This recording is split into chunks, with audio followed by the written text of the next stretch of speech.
지금부터 제28차 원내정책회의를 시작하겠습니다. 먼저 주승용 원내대표님의 개회 선언이 있겠습니다. 국민의당 제28차 원내정책회의를 시작합니다.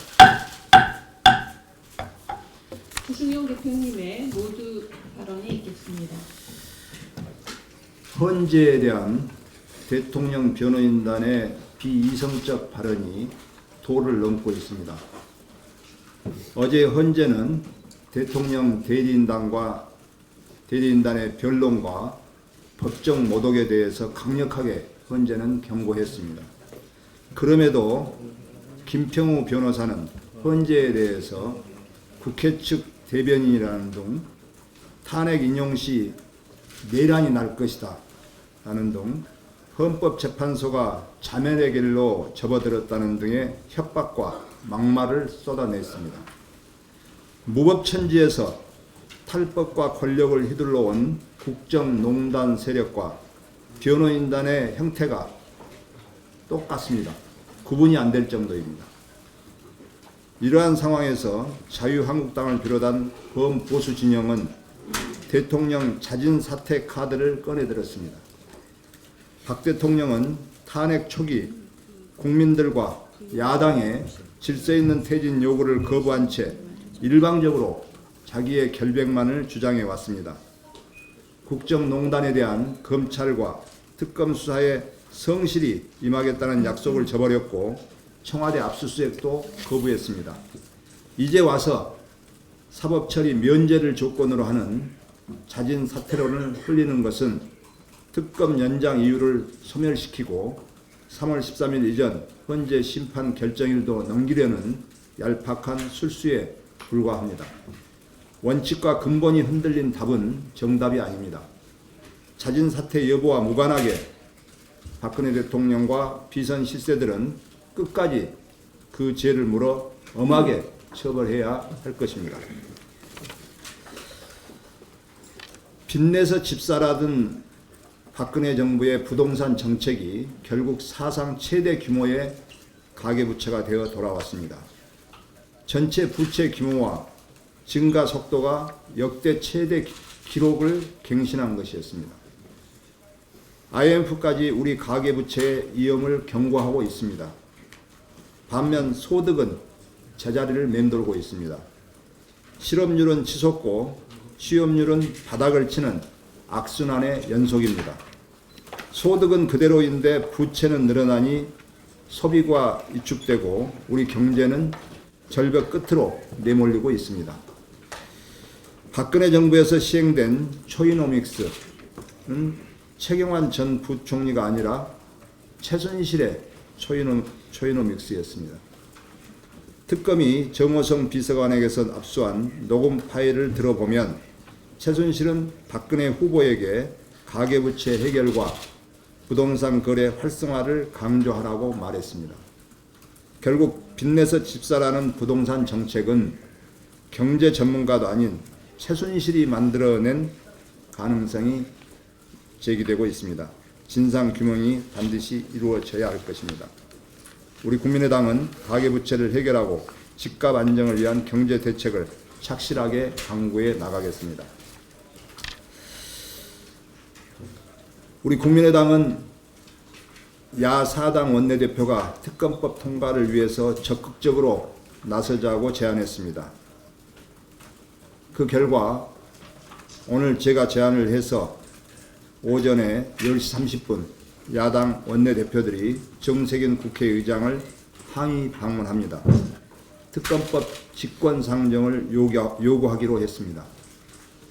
황교안 권한대행이 특검 수사기간 연장에 부정적인 태도를 보이는 상황에서 해체 위기에 놓인 특검을 구할 수 있는 방법은 직권상정뿐입니다. 정세균 의장과의 면담을 통해서 좋은 결과를 만들어 내도록 최선을 다하겠습니다. 이상입니다. 박근혜 대통령 측에서 매를 벌고 있습니다. 박 대통령 측 대리인단의 헌법재판소 모독, 방해, 지연 책동이 차마 눈을 뜨고 볼 수 없을 정도입니다. 법정에 태극기가 휘날리는가 하면 당이 떨어졌으니 밥 먹고 하자는 코미디가 등장했습니다. 대통령 측의 김표우 변호사는 어제는 주시민 강일원 재판관을 국회 측 수석 대리인이라고 독서를 퍼붓고 기피 신청을 했다가 각하당했습니다. 대통령 측 대리인단은 또 20여 명의 증인을 무더기로 신청했다가 모두 기각당했습니다. 신성한 법정을 모독하고 심판 방해와 지연 책동은 국민의 화를 돋우는 것입니다. 대통령 측 대리인단이 심판에 성실히 임하고 박 대통령이 헌재에 출석해서 진솔하게 변론하는 것이 국민의 매를 덜 맞는 길이라는 것을 상기시켜 드리고자 합니다. 가계부채가 사상 최대치입니다. 그리고 또 한계 가구의 대책이 절실합니다. 한은이 21일 발표한 2016년 4분기 가계 신용에 의하면 지난해 말 가계부채는 1344조 원, 4조 3천억 원으로 사상 최대치를 기록했습니다. 연간 증가액도 141조 2천억 원입니다. 사상 최대치입니다. 가계부채 총액 증가도 문제지만 부채의 질이 나빠진 것이 더 큰 문제입니다. 지난해 가계빚에 눌린 한계 가구는 182만 가구에 이릅니다. 2012년 132만 5천 가구이던 것이 4년 만에 약 49만 가구 늘어난 것입니다. 금융부채가 있는 전체 가구 중 한계 가구 비율도 2012년 12.3%에서 2016년 16.7%로 증가했습니다. 특히 30대 한계 가구 비중이 2012년 11.7%에서 2016년 18.0%로 늘어나서 전 연령대 중 가장 가파르게 나타났습니다. 무리하게 빚을 내서 집장만에 나섰기 때문으로 보입니다. 자영업자 한계 가구도 20% 내로 높았습니다. 한계 가구란 그 금융부채가 금융자산보다 많고 원리금 상환액이 가처분 소득의 40%를 초과하는 가구입니다. 미국은 지난해 12월 기준금리를 0.25% 인상한 데 이어서 금년에도 순차적으로 금리를 인상할 것으로 전망됩니다. 이에 따라서 우리나라도 금리 인상의 압박을 피할 수 없을 것입니다. 금리 인상은 상환 부담을 가중시켜서 한계 가구의 직격탄이 될 수 있습니다. 저소득층, 자영업자, 청년층 등 취약계층의 상환 능력을 높일 특단의 대책이 시급합니다. 정부와 여야 각 당은 엄중한 현실인식과 함께 대책 마련에 나설 것을 확보합니다. 한 가지만 좀 더 말씀드리겠습니다. 지금 지역의 그 마을의 환경에 대한 오염을 일으키는 그러한 그 공장들이 가동이 됨으로써 그 지역 주민들의 그 건강에 위협을 받는 그런 사례가 나타나고 있습니다. 전북 익산시 함라면 장전마을, 저는 이제 익산 의리 지역구이지만 아무튼 제 고향입니다. 장전마을은 원래 공기가 맑고 조용하고 평화로운 마을입니다. 그런데 이 마을이 최근 암 공포에 휩싸였습니다. 2012년 이래로 전체 80명의 주민 가운데 10명이 위암과 폐암으로 숨졌고 현재도 5명이 암으로 투병 중입니다. 2015년 보건복지부 암 발병률 조사에 따르면 국내 성인의 발병률은 10만 명당 445명으로 0.45%입니다. 그런데 이 마을의 암 발병률은 19%입니다. 전국 평균의 40배가 넘습니다. 아직 원인이 밝혀지지는 않았습니다만 주민들은 2001년 인근의 비료 공장을 그 원인으로 지목하고 있습니다. 비료 공장이 들어선 이후에 국민들은 공장에서 나오는 악취로 여름철에도 방문을 열지 못할 정도로 불편을 겪고 있었다고 합니다. 21일 전국 환경보건연구원이 지표수와 지하수 샘플을 채취해서 분석에 들어갔습니다만 2014년 전북 남원 내기마을 사례처럼 수질과 악취에서 암과의 연관성을 찾는 것은 사실상 어렵다고 합니다. 보건연구원의 분석과 별도로 정부가 질병관리본부를 통해서 보다 정밀한 조사에 나설 것을 촉구합니다. 농촌마을 공장 설립 과정과 오염물질 배출 규제 관련 법규나 행정에 문제가 없는지 국민의당이 적극 나서서 살펴보겠습니다. 국민의당은 언제나 국민 편입니다. 네, 산업통상자원위원회에서는 어제 전체 회의를 열어 최근 시급한 민생 현안으로 대두된 전기용품 및 생활용품 안전관리법 개정안을 의결했습니다. 이 법은 지난 19대 국회에서 이 가습기 살균제 파동으로 시급한 문제로 대두된 이 옥시 사태와 같은 것을 예방하기 위해서 특히 이제 전기용품에 대해서 적용하고 있던 규제를 일반 생활용품으로 확대 적용하는 내용인데 금년 1월 28일부터 지금 시행이 되고 있습니다. 그런데 이 규제가 여러 KC 마크에 대한 부착 의무 그리고 관련 서류의 보관 의무 그다음에 여러 가지 표시 의무가 실질적으로 이행하기 어려운 해외 구매 대행업자들이나 일반 생활용품 사업자들에게 커다란 부담으로 작용함에 따라서 사실상 영세 사업자들이 위법 상태에 놓여 있는 문제점을 시급히 개선하기 위한 것입니다. 법 개정안이 아직 제출되지도 않은 상태였기 때문에 저희 국민당이 먼저 제안을 해서 우리 사당이 합의하에 저희 위원회 안으로 즉석 안건을 심의를 해서 어제 통과시킨 것입니다. 그 내용은 약 6만여 명에 해당하는 그 해외 구매 대행업자들 그리고 수많은 이제 소상공인들이 이 안전 관련 정보의 인터넷 홈페이지 게시 의무 그리고 안전 인증과 안전 확인 그리고 공급자 적합성 확인 표시가 없는 생활용품에 대한 취급을 금지하도록 하는 제한을 일단 금년 말까지 유예를 하는 내용이고요. 또한 이 생활용품의 제조업자나 수입업자가 이런 공급 기준에 적합하다고 하는 것을 증명하는 서류를 보관하도록 되어 있는데 이 의무 역시 금년 말까지 유예한 내용이 되겠습니다. 물론 지난 16일 저희 위원회 차원에서 공청회를 개최했는데 소비자 보호라는 측면과 또 소상공인의 부담 완화라는 이 두 가지 측면에서 좀 더 심도 있는 근본 대책 마련이 필요하다는 점에 대해서는 저희들이 의견 일치를 보았습니다만은 이 부분에 대해서는 보다 더 세밀한 현장의 의견 수렴이 필요하기 때문에 이 근본적인 개선 과제는 연말까지 이 유예 기간 동안에 정부와 같이 논의해서 마련하기로 하고 우선 위법 상태에 놓여 있는 구매 대행업자들과 소상공인들의 이런 그 어려움을 해소해주기 위해서 일하는 국회의 모범 사례라고 저희들이 생각됩니다.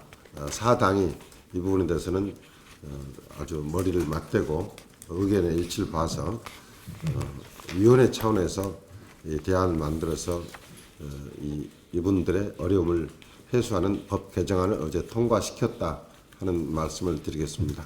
이상입니다.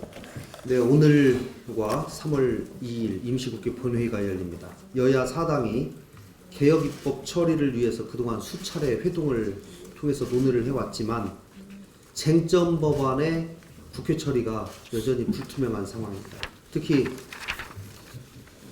재벌개혁 입법에 관한 상법 개정안, 또 검찰개혁 법안들을 주로 다루는 법사위의 역할이 대단히 중요합니다마는 자유한국당의 간사, 또 법사위원들의 태도로 인해서 여전히 불투명한 상황입니다. 자유한국당의 전향적인 태도 변화를 촉구합니다. 2월 국회가 더 이상 시간이 없습니다. 반드시 성과를 낼 수 있도록 끝까지 최선을 다하겠습니다. 탄핵 추진단장으로서 한 말씀 드리겠습니다. 어제 대통령 측 대리인의 헌재 모독 발언 또 막말 변론에 대해서는 더 이상 제가 언급하지 않겠습니다. 국회 탄핵 소추 위원들은 한치의 흔들림 없이 국회와 국민의 뜻을 받들어 탄핵 소추 업무를 진행해 나가겠습니다. 오늘 최종 준비 서면을 제출했습니다. 또 27일 있을 최종 변론기를 잘 마치고 반드시 3월 13일 날 탄핵 인용 결정이 날 수 있도록 끝까지 최선을 다하도록 하겠습니다.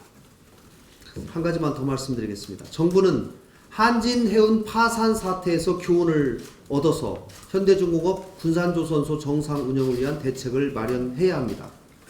적기에 지원을 하면 살아남을 수 있고 또 이를 위한 국가적 노력에도 최선을 다해야 합니다.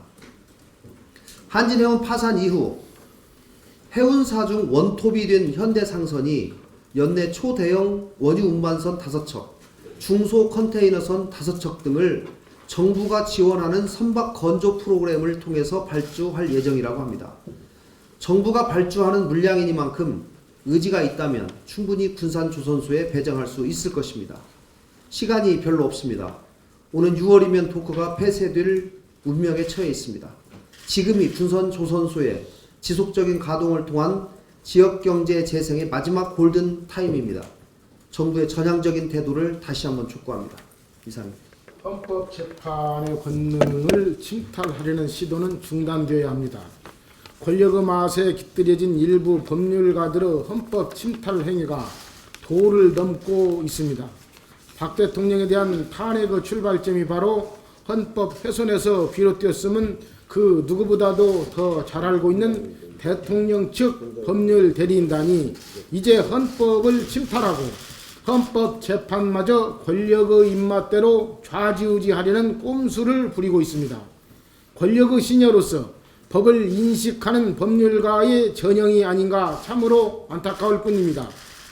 어제 박 대통령 탄핵 심판을 위한 헌법재판 과정에서 자행된 대통령 측 일부 법률 대리인단의 헌법 침탈 행위와 헌법재판관의 모독 행위는 절대 있어서는 아니 될 것입니다. 대통령 측 법률 대리인단이 오직 법에 의해서만 판단하고 책임을 진다는 기초적인 법률가로서의 양식을 지녔다면 어떻게 감히 헌법재판관을 모독하는 행태를 보일 수 있겠습니까? 대통령 측 법률 대리인단에게 촉구합니다.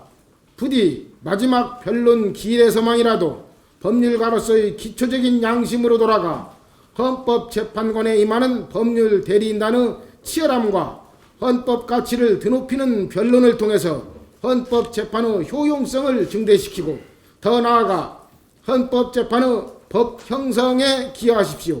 그 길만이 헌법재판의 정당성을 통해서 촛불민심에 응답할 뿐만 아니라 국민 앞에 양심과 상식이 통하는 법 지배력을 제공할 마지막 기회입니다. 이상입니다. 헌법 개정안에 농업의 공익적 가치가 명시되어야 합니다. 국회 헌법개정특별위원회는 현재까지 10차례의 전체 회의를 여는 등 개헌 논의에 속도가 붙고 있는 실정입니다. 그러나 특위에서 농업, 농촌에 관한 논의는 이루어지지 않고 있습니다. 여러 차례에 걸친 공청회와 각계의 의견 청취 과정에서도 농업계의 의견 청취는 없었습니다. 농업계에서는 헌법에 농업, 농촌의 공익적 가치를 충분히 반영해 줄 수 있는 조항을 신설할 것을 원하고 있습니다. 현행 헌법 제121조와 제123조에는 농업 관련 규정이 있으나 지금의 현실과는 동떨어져 있으며 농업에 대한 철학, 농업의 기능과 역할에 대한 선언적인 규정이 없습니다. 따라서 농업과 농촌의 국가사회에 대한 역할과 기능, 그리고 이에 대한 국가의 지원 의무 등을 헌법에 명문화하고 이를 통해 농업 철학까지도 아울러 명시해야 할 것입니다. 그래야만 헌법 정신을 바탕으로 시장에서 보상되지 않은 환경 보전, 생태적 경관 유지, 전통 문화의 보전, 지역의 분산 정착, 국토의 균형 발전 등 농업과 농촌이 발휘하는 공익적 역할과 기능에 대한 국가의 지원을 정당화하고 국민적 공감대 속에서 미래지향적인 농업과 농촌 정책을 펼쳐나갈 수 있을 것입니다. 이와 같은 농업개혁 요청을 수용하여 국회 개헌 특위에서는 미래지향적인 농업 조항이 헌법 개정안에 반영될 수 있도록 조치해 주실 것을 촉구합니다. 농업과 농촌이 없으면 도시도 국가도 없다는 것을 명심해야 할 것입니다. 이상입니다.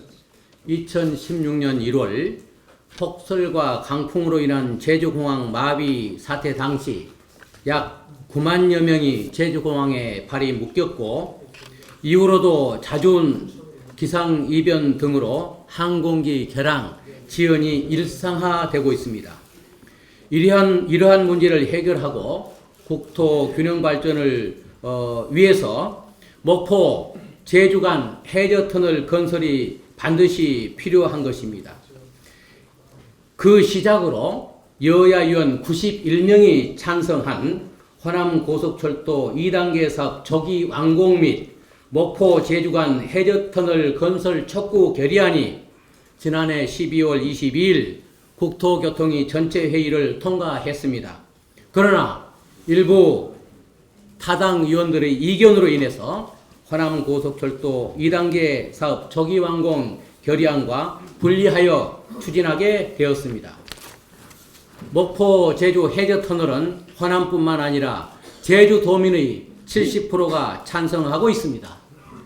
목포 제주 해저터널은 대체 교통수단의 확보로 관광객을 증가시킬 것입니다.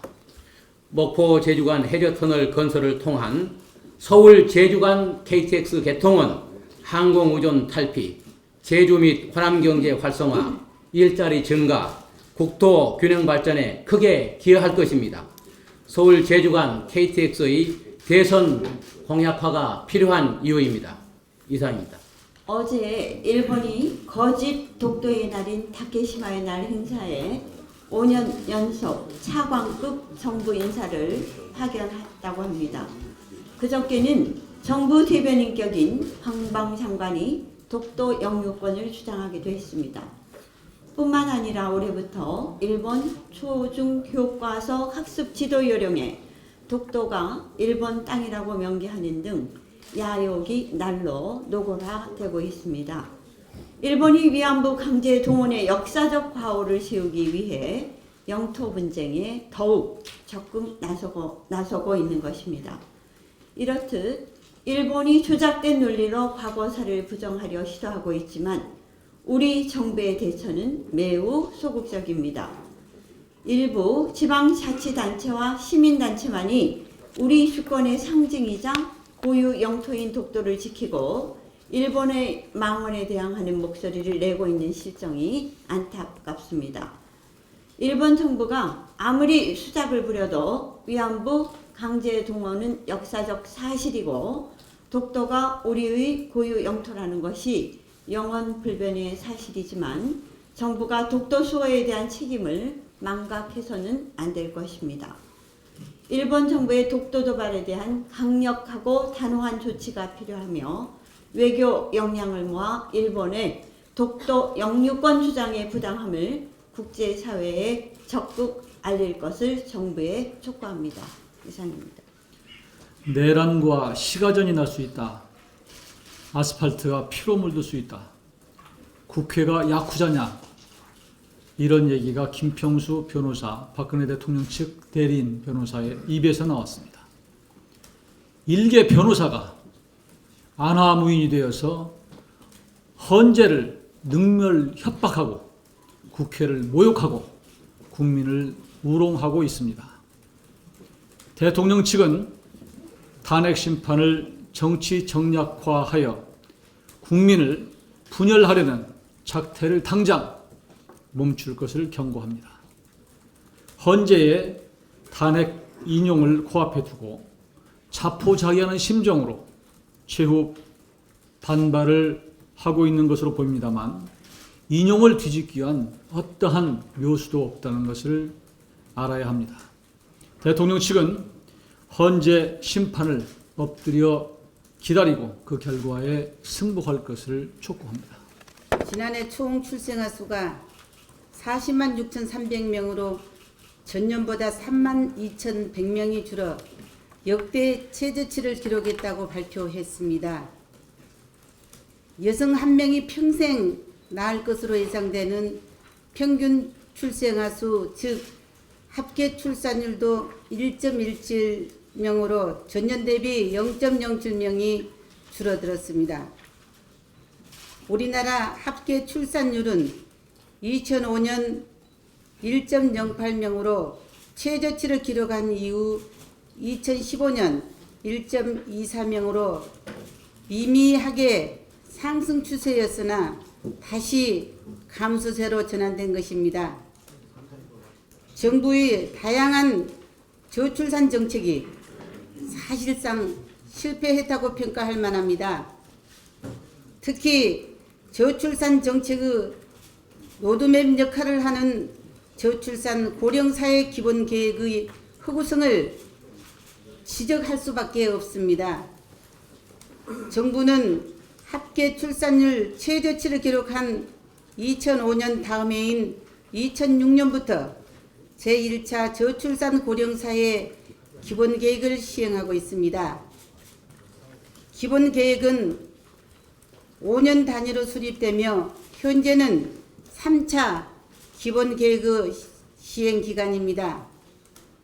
한국보건사회연구원의 최근 보고서는 정부계획의 출산율 목표치는 도달 불가능하기에 재검토가 필요하다고 지적하고 있습니다. 국회 입법조사처도 보고서에서 정책 형성의 미흡, 정책 목표의 비일관성 등 문제점을 지적하며 기본계획의 실현 가능성에 의문을 제기한 바 있습니다.